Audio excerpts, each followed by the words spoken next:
परमेश्वर के नाम की स्तुति हो। आज का मनन के लिए पगला कुरिन्थियों 11वां अध्याय 27 से कुछ पद पढ़ेंगे। इसलिए जो कोई अनुचित रीति से प्रभु की रोटी खाए या उसके कटोरे में से पिए वह प्रभु की देह और लहू का अपराधी ठहरेगा। इसलिए मनुष्य अपने आप को जांच ले और इसी रीति से इस रोटी में से खाए और इस कटोरे में से पिए, क्योंकि जो खाते पीते समय प्रभु की देह को न पहचाने वह इस खाने और पीने से अपने ऊपर दंड लाता है। इसी कारण तुम में से बहुत से निर्बल और रोगी है और बहुत से सो भी गए।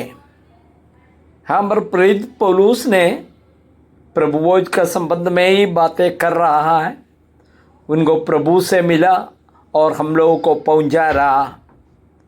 उन्होंने 25-26 पदों में जो रोटी खाने वक्त हम यीशु मसीह के शरीर को याद करने का बात और कटोरा पीने पर यीशु मसीह के लहू को याद करने के बारे में जो बोल चुका है।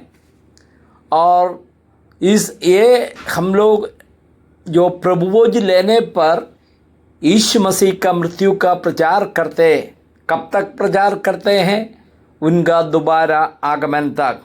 इसके बाद 27 पद में एक महत्वपूर्ण बात बता रहे। इसलिए जो कोई अनुचित रीति से प्रभु की रोटी खाए और उसके कटोरे में से पिए वह प्रभु की देह और लहू का अपराधी ठहरेगा। कल हम लोग विचार किया है, एक व्यक्ति प्रभु भोज से भाग लेने के लिए उनका पहला योग्यता क्या है? यीशु मसीह को उद्धारकर्ता के रूप में स्वीकार करना। इसके बारे में हम लोग विचार किया।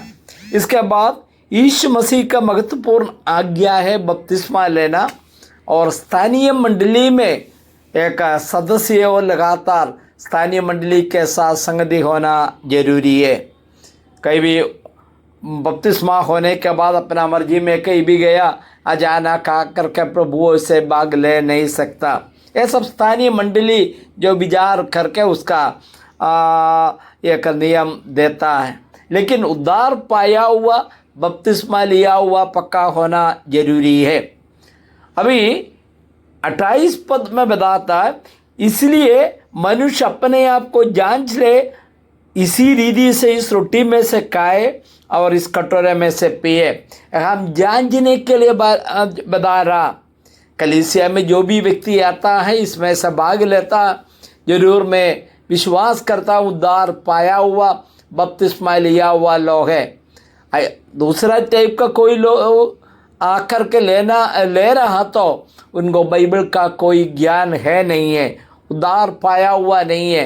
लेकिन हम बार विश्वासियों को इस पत्रिका लिखा है, इसलिए उनको जांचने का मतलब सप्ताह भर का जीवन में इतवार को आराधना करके हम लोग फिर घर गया, फिर सप्ताह भर हमारा जो दैनिक कार्यक्रम में हम लोग जा रहा, इसके बीच में मैं कैसे जीवन बिता रहा, मेरा कार्य कैसे हो रहा, मेरा बोली, मेरा विचार, दूसरों के साथ में मेरा व्यवहार, ये सब हम लोग को जानना जरूरी है।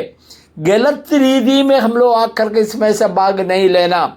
एक बात सच्चे, हम लोग पापमय शरीर में जीवन बिता रहा, गलती तो हो सकता है, गलती लगातार करने के लिए अनुमति नहीं दे रहा, लेकिन अभी ये गलती हुआ तो ये गलती को प्रभु के सामने अंगीकार करके हम प्रभु से जो क्षमा पाकर एक पवित्रता के साथ में, जो प्रभु ने हमें पवित्र बनाया, लेकिन हम लोग प्रायोगिक जीवन में भी पवित्रता में जीवन बिताना जरूरी है।